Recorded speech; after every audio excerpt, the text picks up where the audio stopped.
Natural Beauty Summit's Love and Babies, a Health Journey.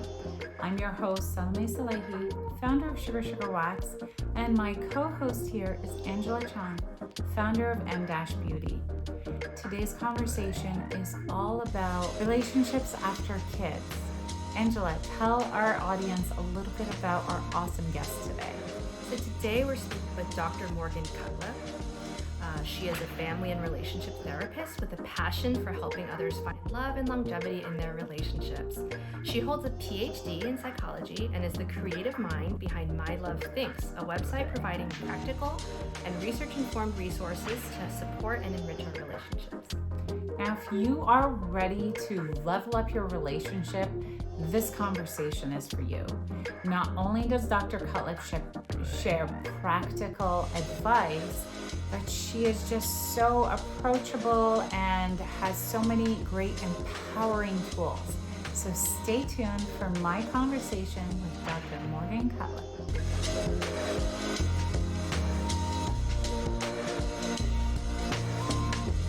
Hi everyone, welcome back to Natural Beauty Summit's Love and Babies, a Health Journey. Today, I'm super excited to be speaking with Dr. Morgan Cutlip, who is a relationship expert and therapist, and we're gonna get into the weeds on this one. So welcome, Morgan. Thank you for having me. I'm really excited to be here. I'm so excited to be chatting with you because as I was going through your content, I could really relate to a lot of the things or recognize it. Like as a mom, I don't know what category of mom I need to put myself in, or if there is a category, but I feel like, oh my gosh, this is all around me, all the topics that you talk about. So let's just get right into it. We want to talk about relationships after the honeymoon phase, and things change when you become parents. Can you talk about the mental load and why women are so plagued with it? And is it just women? Does it afflict men as well? Yes. Okay. So I'll start by defining it because I feel like in social media world, we all sort of know what it is. But then when I talk with people in the real world, they're like, what? I think I've heard of it, but I don't quite know. So the mental load is basically a word that captures the running list of to-dos that predominantly women carry around in their heads. And there's a couple of key features about the mental load. So one of them is that most of the things are invisible. So it includes tons of tasks. It includes things like researching stuff. We're the ones usually that do researching of preschools and non-toxic baby wash and all the stuff. It includes the emotional labor. So maybe you notice something in one of your kids or your partner and you're like, I got to follow up on that. I want to take care of that. It's the restocking of things, the management of schedules. It's like the toilet paper that magically appears in your house. So it's a lot of invisible stuff. And this is important because it's invisible. When we try to talk about it with our partners, it's like we're starting from ground zero because we're like, it's all in our heads, and now I have to try to make it visible for you, which becomes really challenging. Another piece, which is very, very important, is that it takes up, I call it cognitive real estate. It takes up space in our brains. And I remember when I finally heard this term for the first time, it was maybe 3 or 4 years ago. And it was this light bulb moment for me because I felt like I was regularly almost spinning through my life, unable to keep up with stuff, and couldn't shut my brain off. And it's because the mental load takes up space in there. And when it does that, it starts to drain our capacities, our ability to regulate, our ability to remember things and to be creative. It crowds other stuff out. So if we're like, oh, why am I snapping more, a little bit more irritable? Well, you probably have less resources devoted to managing your emotions because so much is going toward managing the mental load. So those are some of the key things. I think another is it's repetitive, which is really annoying. It's like summer camp every summer. It's a full-time job. Yes. It's you finish the laundry if this is part of your load, and then it starts over again. And I think that a lot of us, are just wired to crave that feeling of completion and getting some feedback. And a lot of the mental load is just, you start it right over again as soon as it stops. And that is also another thing that can be really exhausting. So, I want to talk about the male female yeah. component of it because I know this mental load problem way too well. Like I literally wake up with my list of things to do running through my head. It's so like disruptive to just like being able to like shut down for a second. And I'm like, and when my husband and I have any conflict, my ever growing list is like what comes to the front and center. And I'm like, well, like I have to do this, I have to do that, I have to do this, I have to do that. And it goes on. And Yeah. it's like little things, but like you said, it's repetitive and it's ongoing, whether it's like, you know, the kids' appointments, summer camps, after school stuff, like all of that. But what I don't get is like, it's not like he's incapable of doing it. What's the difference between our brains?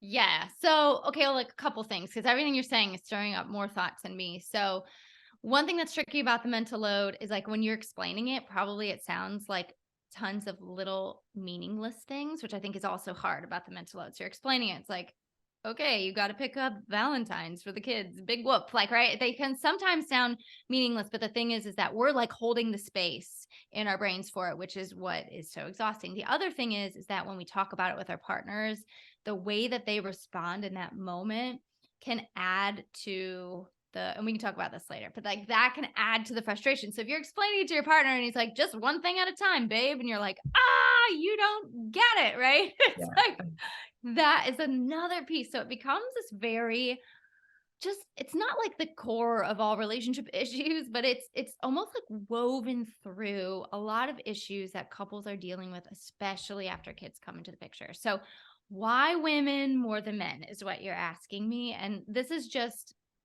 my disclaimer is like, these are my hypotheses because I don't know if we know for sure exactly why, but I think it's a number of things. So one theory that I made up basically based on my observations, and That's what you're supposed to do. like I've been interviewing women about the mental load, and one of them is something I call piling on of precedents. So this is basically stuff that happens before kids in our relationship that we do for each other, but like we do for our partners, that's just totally out of love, where we're like, you know what, I'm running errands, I'm gonna pick something up, or like we got an invitation to a party, like I'll just take care of it, I'll RSVP, I'll buy the gift, I'll do all of the things. So we do stuff out of love, totally good intentioned.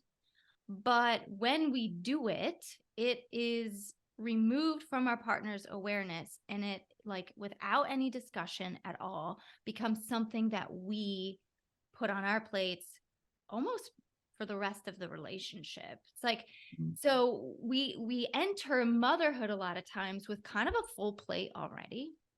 And then after a baby's born, it's literally overnight the amount of responsibilities that we have to take care of as a couple, but a lot of times we end up doing, grows exponentially. So it's like we're at our tipping point, throw a kid into the mix, and now we're like, oh my gosh. And then we're like, why don't you know to do these things? And it's like, Yeah. well, we have been bailing them out unintentionally out of our goodness of our hearts for way too long. And so then we have to walk these things back. So I think that's one piece of it. Yeah. I mean, another piece I think is, there are a lot of societal standards that I think are just like absorb we absorb sunshine and make vitamin D, and we're like, I don't know that happens, but I don't know how, right? It's just kind of an automatic thing. I think we absorb a lot of messages from society, and there are way more messages about what it means to be a good mom than what it means to be a good dad. The standards for a good dad, they're changing. Absolutely. Like these things are changing, but they are a lot lower. Yeah. And as moms, I think we judge ourselves, we are judged externally more harshly, And so we end up having these really intense frameworks for what it means to be a good mom that we try to live up to, and we hold ourselves to these really impossible standards. And so I think this is also a force that propels us to do more, to do things to a greater degree, to be more resistant to handing things over as well. Like I don't want it to be second rate. And then also just like the quality of how we do things sometimes is over the top. So, Okay. So, I mean, I'm hearing a couple of things. One is, and you can totally correct me if I'm yeah. wrong, but I'm really trying to keep track without having to write notes throughout this. But like, one of the things I'm hearing is that a lot of like, we got to do something about this mental real estate thing. So maybe we got to get it out of our head and Right. somewhere else. But the male female thing, that's interesting. And like, what I'm kind of like concluding, I guess, from what you're saying is, and I think you talk about this, is like kind of putting the onus back on your partner to take responsibility, and they're not going to do it perfectly, obviously. Mhm. But here's my concern, and I don't know if I'm just being an over the top mom, or I don't know if this is a personality thing. So I've learned the whole like, if he's going to do it, he's probably not going to do it the way I'm going to do it. And I have to be okay with that, Mhm. which is fine. But then, like, when daddy is hanging out with the kids because mommy's got to work or whatever, and then it's like party time and there's candy, and they're like, it affects not only like the like routine that you're kind of trying to set and the standard of living, if you will, for them, but it also has consequences, like long-term consequences. And I don't want to be petty, but I'm going to talk about this. This literally happened yesterday. So laundry, I have this possessiveness about laundry. I'm like, don't Mhm. do it because you're going to mess it up. Yeah. And then I'm like, okay, I've done like 6 loads. I could let him do loads 7 and 8, especially because I've already sorted it out. Yeah. But of course, he does it wrong. So I'm up till like 11:40 at night trying to figure out why our machine is like not finishing this forever cycle now. Do you know what I mean? Yeah. Like, how can you hand the baton if there are these like kind of enormous consequences, whether it's your children's health Yeah. or like messes that you have to clean up? Like, there was no one was going to fall asleep with like the laundry machine going on for like hours. You know what I mean? Like, what is the answer? Uh, I think it's like so many things when you ask something else. I'm like, oof.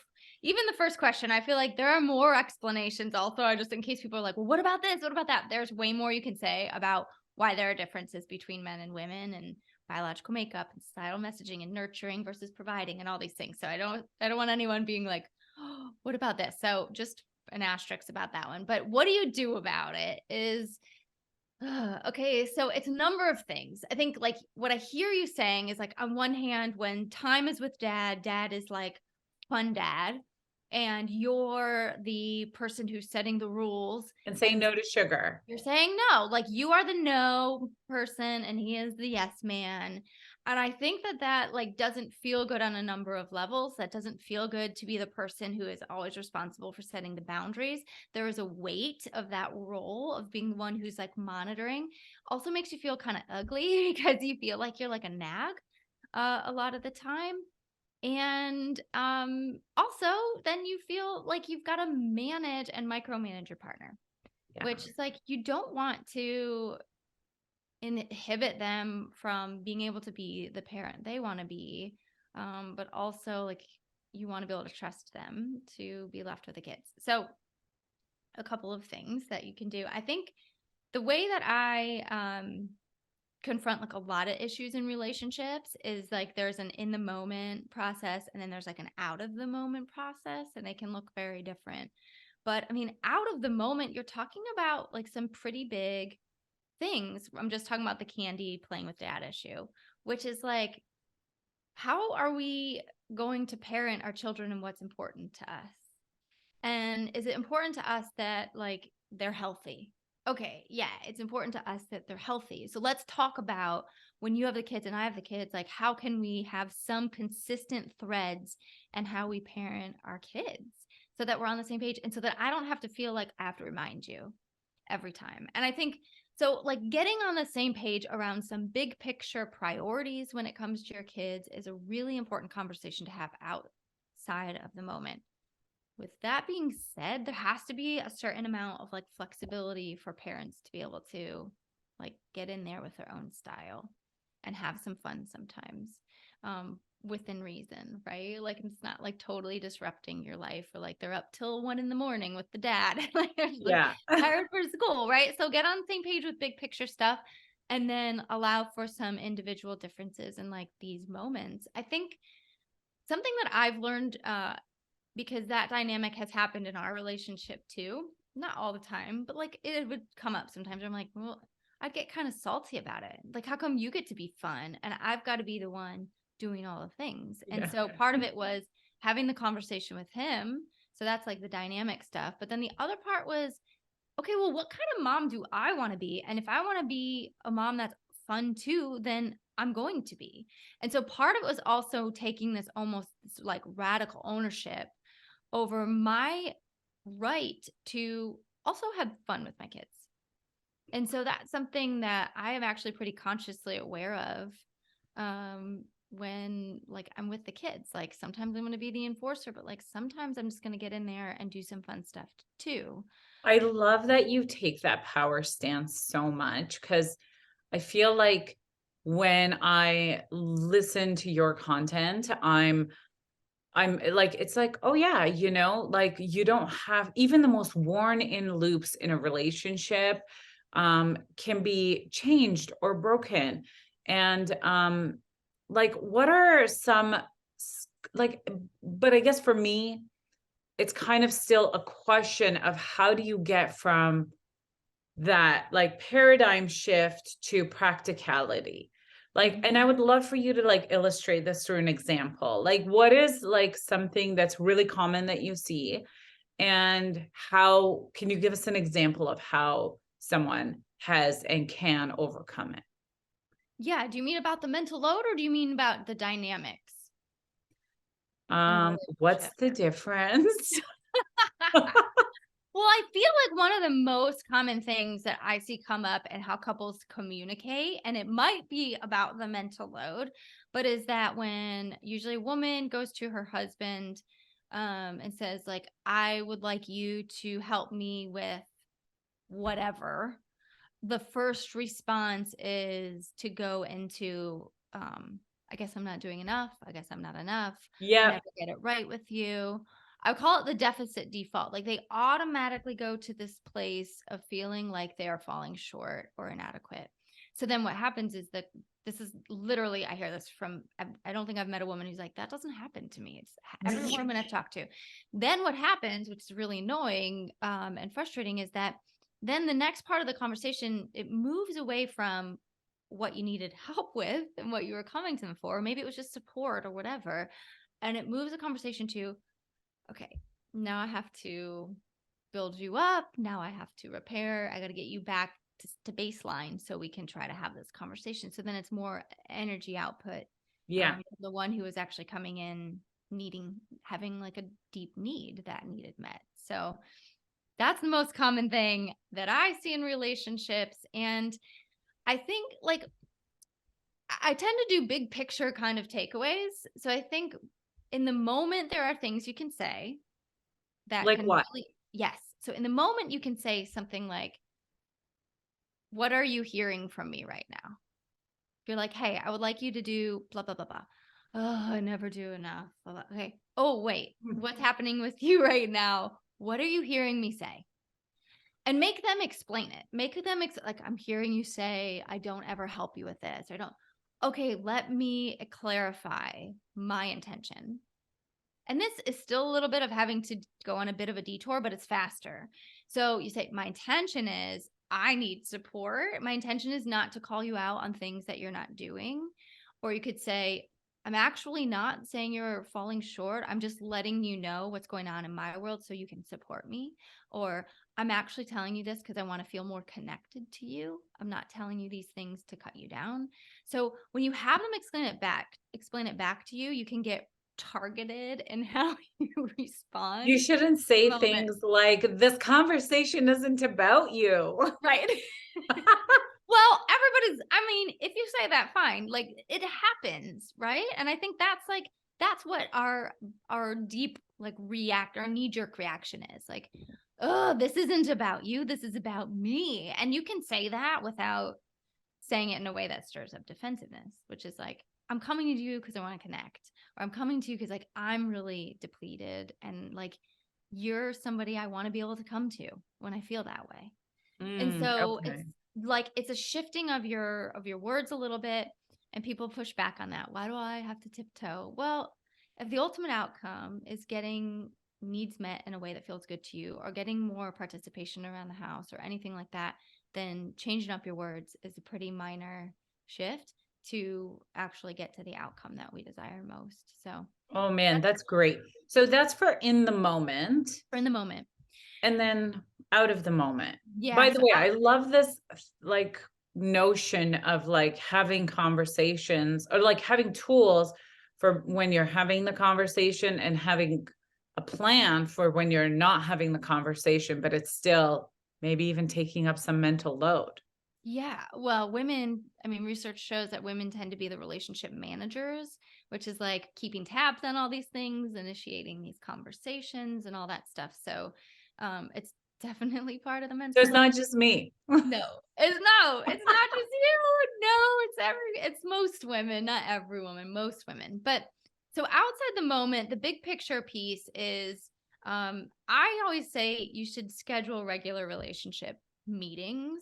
And I literally mean a meeting. And um part of the reason is because we have to demystify or debunk this idea in our relationships that we only talk about something when something is wrong.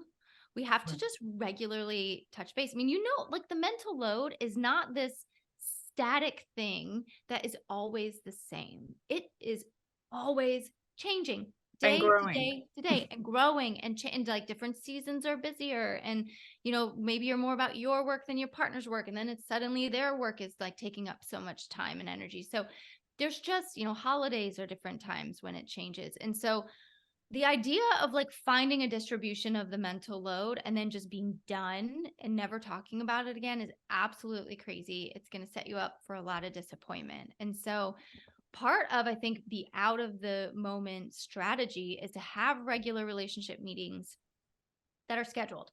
And they're scheduled on both calendars so that it's not on the woman's mental load, it's a shared load. And you come together and they're like 20 minutes, they're super short, and you touch base on some things. What's going on in your week? How can I support you? What can I, this is what I can do and this is how can I step in and take these things off your plate. How are we doing in terms of like our time together? I mean, that's another thing after kids is that we just become very much, I'm suggesting meetings, but we come very much about the logistics of life and not as much about our connection. So hey, how are we doing in that area? Like, should we get a date on the books? Who's taking care of the sitter? Who's taking care of this? Who's planning the date? Let's divide that up now.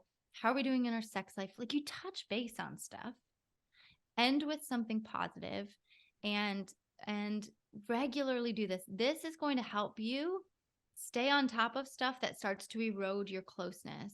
Like when you haven't talked about the mental load, but it's bottling up and then you like freak out on your partner, having these meetings and regularly feeling like you're getting in each other's worlds and talking about these things is going to do a lot to hit that release valve. And you're going to get really good at having these conversations. And you're going to get really good at debunking the idea that you can't talk about your relationship without it turning into a fight. And Mm. as you get better at that, when you come to your partner and say, oh, by the way, I really need this from you, it will start to improve their reaction because now they'll know, oh, we can talk about stuff. And it doesn't mean that I stink as a husband or a partner. It's like just a normal part of our relationship rhythm. Is this what they mean when they say relationships are work? Like you have to kind of project manage them, for lack of a better term? But, like, think about it. I mean, you work. I mean, my husband's in business. I swear he does more meetings than he does, like, actual work. Like, everything is a meeting. "Hey, how are our financials? How are our sales? Like, how much, I can't even find the right words for business stuff. I'm like, "Business, business, business." Like, but you're always touching base about, like, market share and pricing and P&L and all this stuff. If you are, like, and pretty much any job you have meetings where you manage your work and the relationships and different things like that. If you're a salesperson, you're regularly meeting with your customers to manage that relationship. If you have kids, you manage your relationship with your kids, right? Like, oh, I I was put just gonna ask that question, like, do you take the same approach with your kids? Like, do you set, like maybe you wouldn't call it a meeting, but do you set up these, like, little mini dates of, like, time together? What kind of frequency should you do that, you know? What are you talking about that's different than, like, division of labor? I think I think in general, so like one of my philosophies on relationships is that we have to be managers of our relationships, and that includes all of them. And we haven't talked about one, but like, and our relationship with ourselves. Because they don't like life is going to automatically pull our relationships apart because life gets super busy and chaotic and stressful, and they don't auto correct. Relationships don't just fix themselves. So if we exist with these imbalances over time, they become vulnerabilities, and so we have to be on top of it. I think a lot of us do it really naturally with our kids. And so, like, I know, like, tuck in time in our family is like a time where there's a lot of like, it's easier to have close conversation with one of our kids. So, a tuck in, like, hey, like, how have you been feeling about XYZ lately? Or like, how are you doing? I've noticed you've been a little bit grumpy towards your brother. Like, tell me what's going on there. Do you need a little bit of time together? Or like, that's when I check in with my kids. And I think a lot of us do it really naturally. Where we don't do it naturally is in our partnerships and in our relationship with ourselves.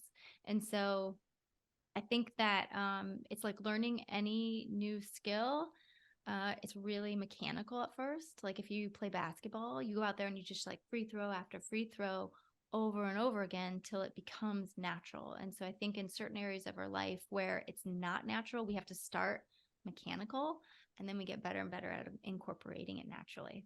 You talk a lot about self-care, and I'm assuming this relationship with ourselves, insight is kind of woven into that. Can you elaborate a little bit about, like, a little bit on that? Like, do we have like check-ins with ourself? Like, do we have Yeah. like a self date? Is that what journaling is? Like, what does the mechanics of that self relationship look like? Because I really do like appreciate some of the content that you create around self-care. I think it's so important.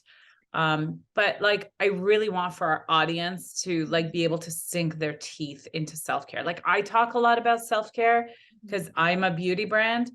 but like this goes so much deeper. Yeah. So actually, I have a whole book about this. So my book is called Love Your Kids Without Losing Yourself, and it is about.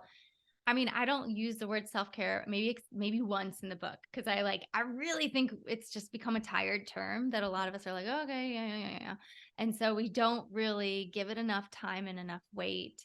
And so I believe that self care is really a lot bigger than we generally talk about it. So we tend to talk about self care as like one aspect of self, which is our physical self. So how do you do self care? You exercise, you meditate, you get your nails done, you like it's almost all around our physical bodies. But I think that self-care is how we manage our relationship with ourselves. And yes, I do think part of it is that we check in with ourselves. And so in the book, I give a model for like what is it that you check in on. I give a model of what a relationship is and 5 components that make up relationships, and it walks you through how do you actually check in and like what are practical tools for doing this in the moment. And so it's fast, but I think journaling can be a part of it, but also a part of it is just taking a moment and like tuning in to what you need, which a lot of us we move so quickly through our day that we finally get a moment to breathe and we don't even know what we need. I don't know if you've had that sensation where it's Mhm. like, Yeah. what do I do? Do I do laundry? Do I rest? Do I read a book? Do I take a Yes. bath? Do I do? Yeah. And so like more regularly tuning into ourselves. So for example, one thing that I think is self-care, if we're using that word, that is not really talked about is the way that we construct our self-concept, how we see ourselves. And the way that we see ourselves dramatically impacts the way we talk to ourselves, what we focus on, if we feel like we're like a good mom or a good wife, or we're like falling short, or how we see ourselves is a lot of times where guilt creeps in. And so part of what I talk about in the book, and I explain this much deeper, but is like, how do you shift the way that you see yourself? Because carrying around a negative self concept and judging yourself really harshly uses up a lot of capacity and energy. And like, we just don't have any left to give. And so when we're walking around in this sort of like shame picture of ourselves, feeling really bad about ourselves, being, a lot of us struggle with mom guilt.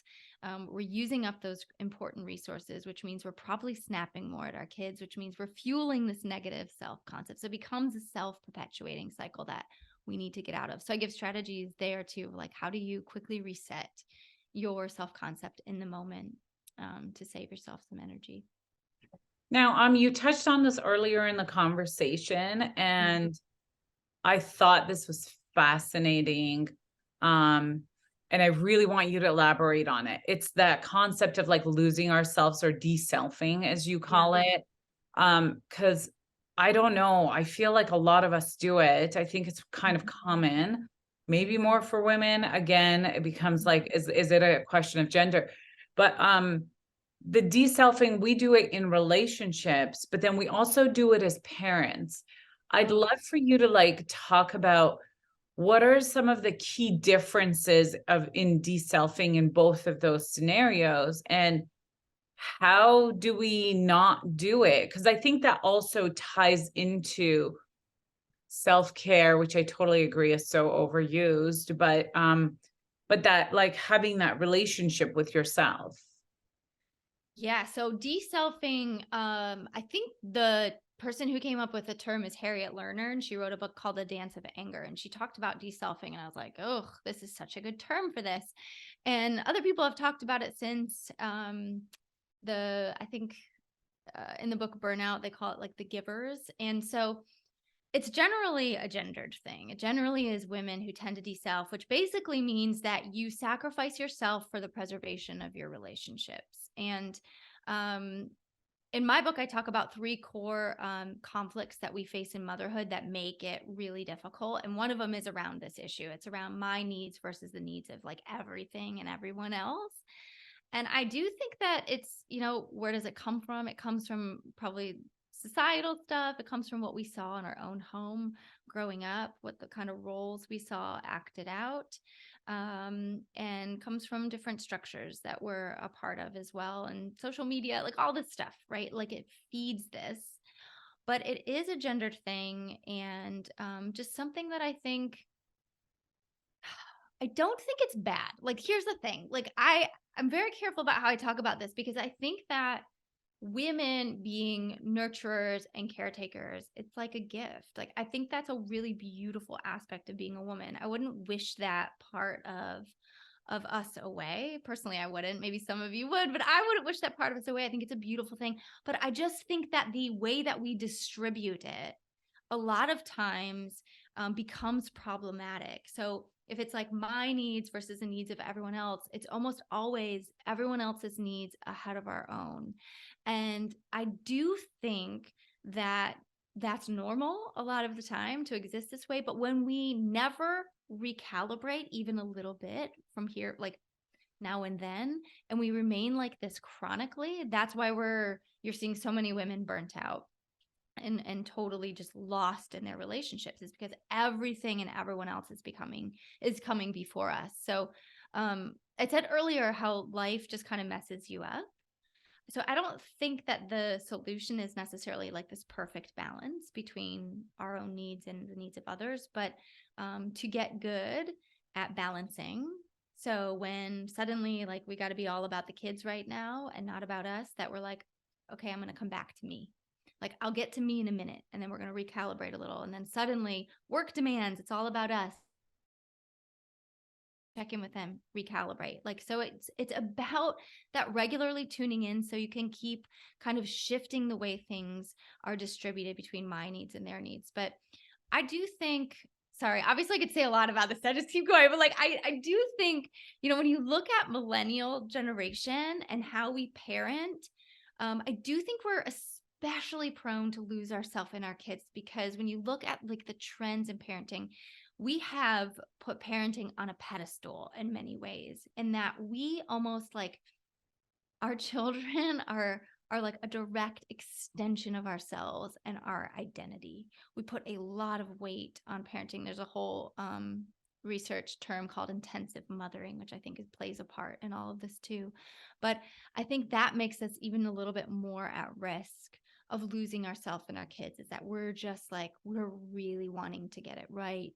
We're really wanting to do a good job. And we view our kids almost as an extension of ourselves. And I think this is a good thing, but when it goes too extreme, it can become really dangerous.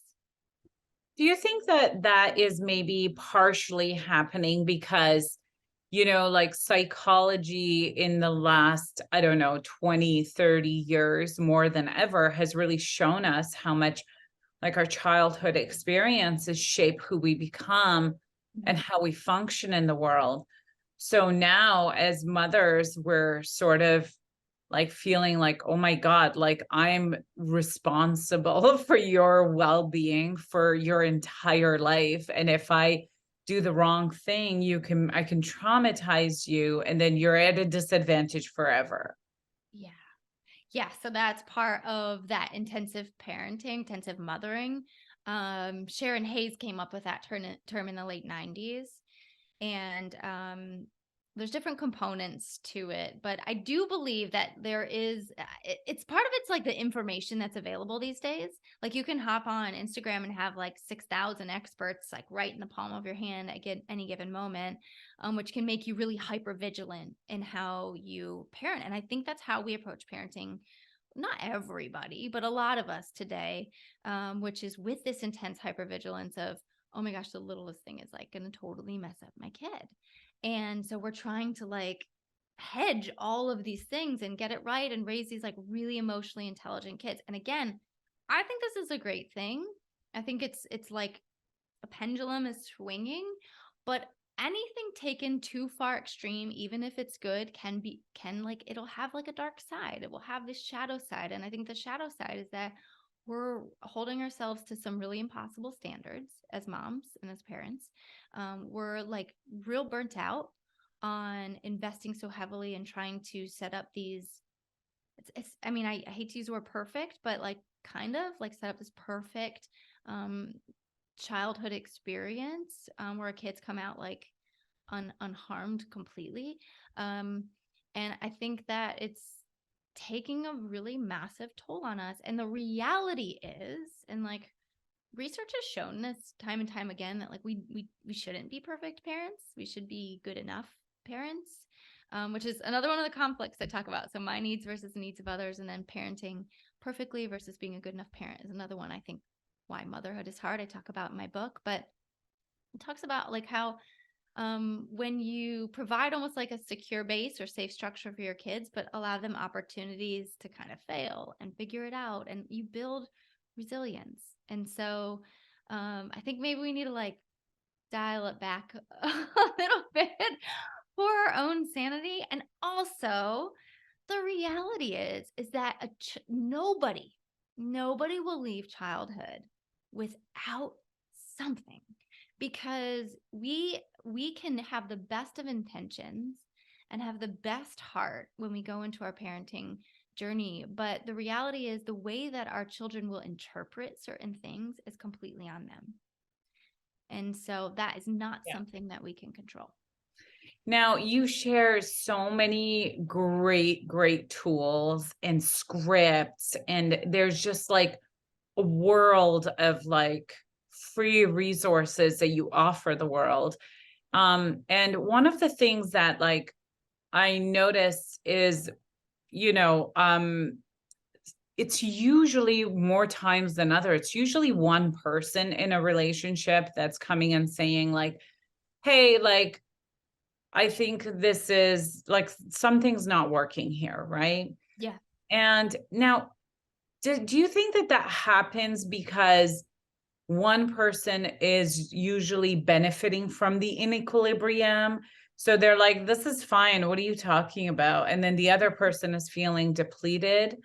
And, you know, just kind of going back to the parenting thing, I think like the underlying theme here is like depletion, right? Like Yeah. when you're putting in more than you're getting or you're giving yourself. Yes. Yeah. I mean, why is it that one person takes responsibility? I think it's a number of things. I think it is exactly what you're saying. Sometimes is like it works for one partner, but it's not working for the other. I got into this discussion with a friend the other day and she's like, well, is it our responsibility to bring up the mental load? And I was like, I mean, in a perfect world, no, but if if our partner's good with it but we're not, then they're not going to be really motivated to change anything. And so yeah, sometimes it's that one person's benefiting, the other person is like, this feels really unfair, and so I want something to change. I do think, I mean, when we look at research, like I said, it's women who are managing the relationship. So I think there's just this gendered piece to it where women tend to bring things up. And then I think too, which is really frustrating. So I'm not like condoning these things. I'm just delivering information on this one. But I do think that sometimes women have a little bit more emotional intelligence around having these conversations. And so maybe a partner is bugged by something, but they might be more inclined to distance or to shut down or to do. And so we're like, what's going on? Let's have this conversation. We're the ones Yeah. that are consuming the content around how to do these things differently. And so we usually end up carrying the load of initiating relationship changes. So the bummer. Okay. That's I why I want to say get, have those meetings. yeah, I love that. And I think that that's like a simple, like, I mean, we've kind of started doing it and I think it's great. And I think it is part of maturing in a relationship too, is like when you're not just like going through it like a kid through life, like just whatever comes, but you're being more intentional about it. You know, you have plans, you've got goals, and like you want alignment. So I think it is a sign of maturity. I definitely want to get back to the mental load though, because it's really resonated with me and I feel like it resonates with a lot of people listening. Um, what, like, I guess, what can we do? How do we get the mental load out of our heads? Is it like really as simple as like get it out of your head and get it into the schedule? Like, is it like part of your like life strategy? Do you hold like a strategy meeting once a year and like this is our like, you know what I mean? Like, how do you get it out? Because honestly, there are times I feel like um it's almost like a mental illness because like it's so my head just doesn't stop and it doesn't feel healthy. Oh, yeah. Okay. So I'll say a few things because there's Three things we could do about this the is mental like load. this is like a really big question. Okay, well, first of all, so there's different ways of it, okay? Because sometimes it's just the logistics. Like sometimes it's actually the distribution of the stuff. Like sometimes that's the number one problem. That's not always the number one problem though. So if you're saying like it's just the stuff that needs to be distributed, I think you should read the book Fair Play. She has a game. They do cards. Like it's the stuff. Like how do we hand it off to each other? Who does what? And like I have no solution that is superior to that one. That one is an excellent solution It's to called the fair mental. play. Oh, Fair Play. It's by Eve Brodsky. And she has a game where you have the stuff and you look at who, basically you deal out cards and you're like, who does what? Who's holding the most cards? Let's renegotiate the cards. That's one piece of it. Now, my like, and to be continued piece is that the mental load is constantly changing. I have a husband, for example, who travels every single week. I hold all the cards almost all the time. Okay. So, and when he's back in the picture, it's like, I need to unload the cards really quickly because I like finally have somebody here to share it with. Right. So, part of my piece is that the mental load is always changing. So, we need to get really good at talking about the mental load so that we're not going through the defensiveness every time. We're not having to reassure our partner over and over every time, but that it's a normal rhythm of our relationship. So, if you need to delegate, I say go do that. It's the fair play. It's a really genius solution. I think if you need to talk about it, I actually have a free download. I forgot to mention this to you, but it's how to talk to your partner about the mental load. And it is super thorough. Goes through like if they get defensive, here's exactly what you say. It gives scripts. And then I also recorded it in audio for people. So when you download it, you get the printout and the audio. So you can just listen to me while you do stuff and walk you through it. So I think that's another thing that you can do about the mental load is so logistically deal with it, learn how to get really good at talking about it. And there's so many things. Like, how much time do we have?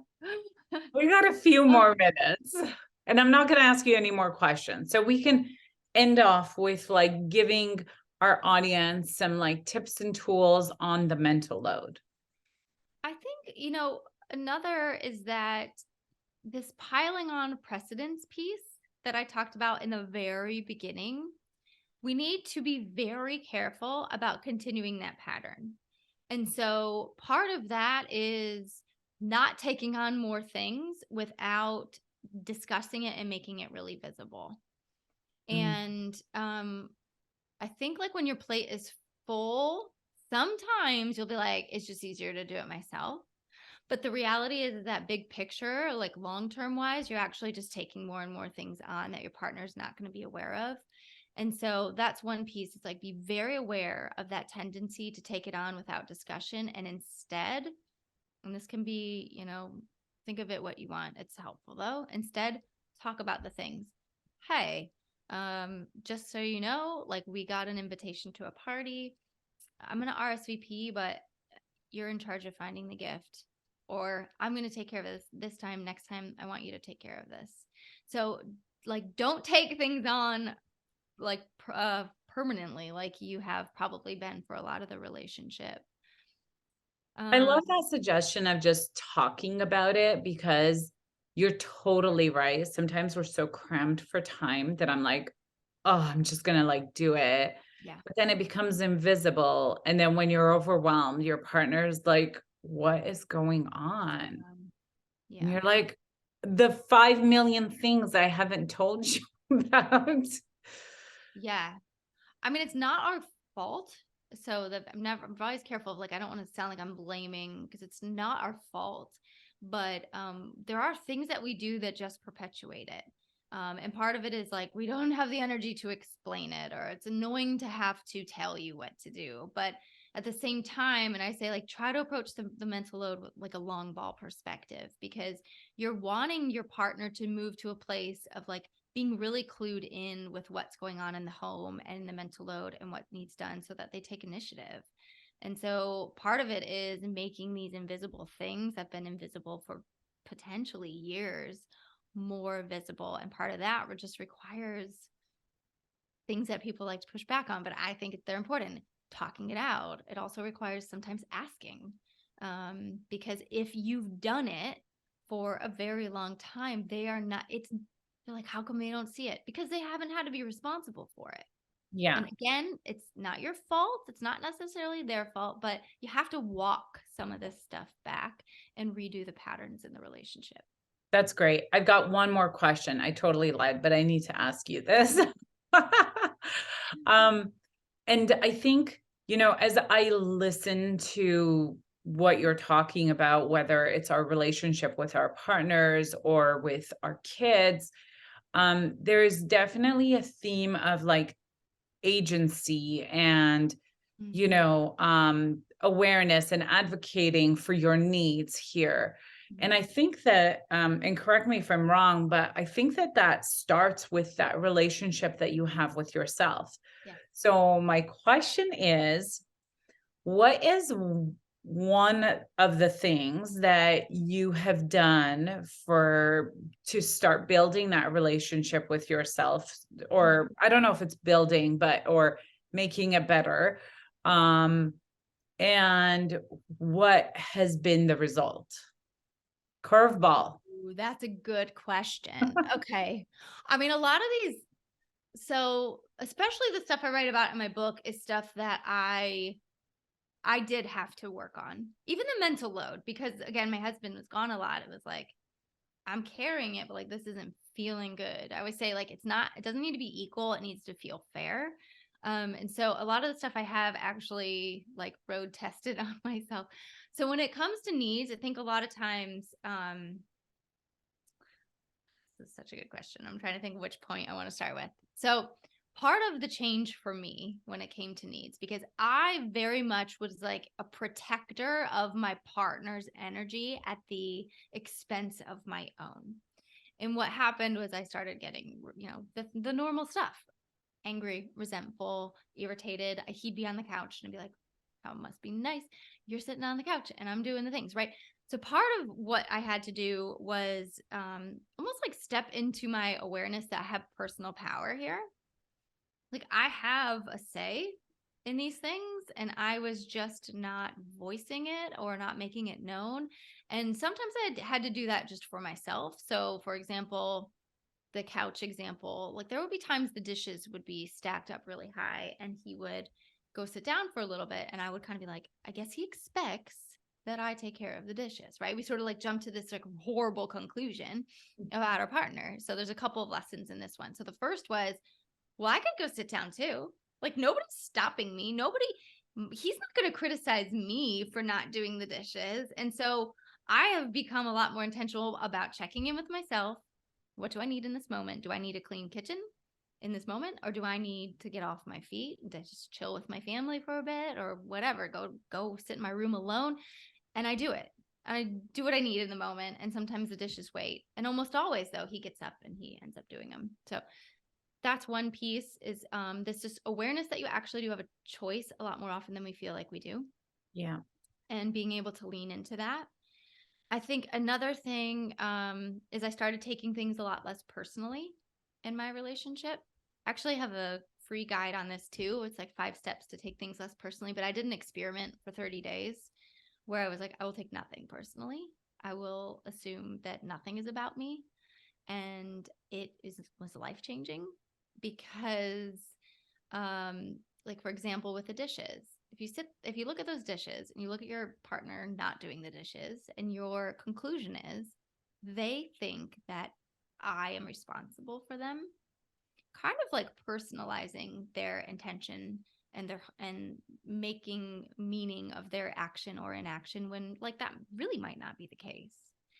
And what I found was that I felt a whole lot lighter in my relationship, and the lighter I became, like the more I got what I wanted from my husband.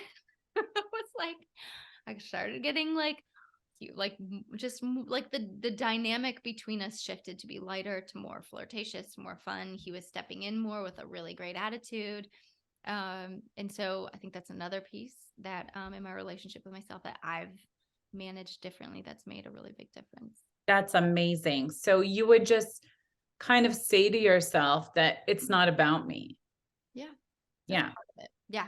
I wrote a whole guide. If people want it, you can find it on my website, but it's free. I go through 5 things that I did to help me in the moment. Cause sometimes too, you'll get kind of triggered and you'll be like, ooh, I don't think I can stick with this right now. And so there's techniques in there to help through that as well. I love that. Well, thank you so much, Dr. Morgan. It's been amazing chatting with you. Thank you for the insights. And guys, we'll be sharing her links, social media, link to pre-order the book that's coming out in the fall, and all these great tools for you guys. So thanks for tuning in. Thank you so much.